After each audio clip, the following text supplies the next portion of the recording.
বেয়াদবি করে আবার হযরত সাহেব কিবলার সেই তরবারি হাতে নিয়ে আমরা অগ্রসর হতে হবে।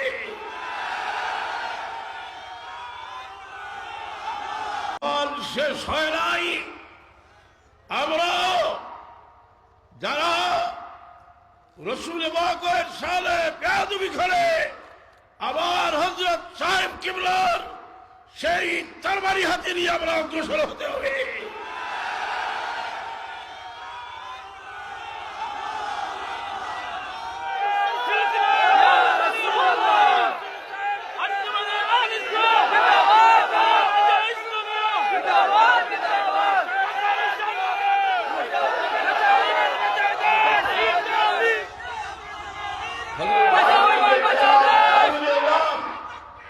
বেয়াদবির জবাব রসুল পাকের সালে যারা বেয়াদবি করে সেই বেয়াদবি নতুন নয়, খারিজির লিডার রসুল পাক সাথে বেয়াদবি করছি, উনি বেয়াদবি করছে, রসুল পাক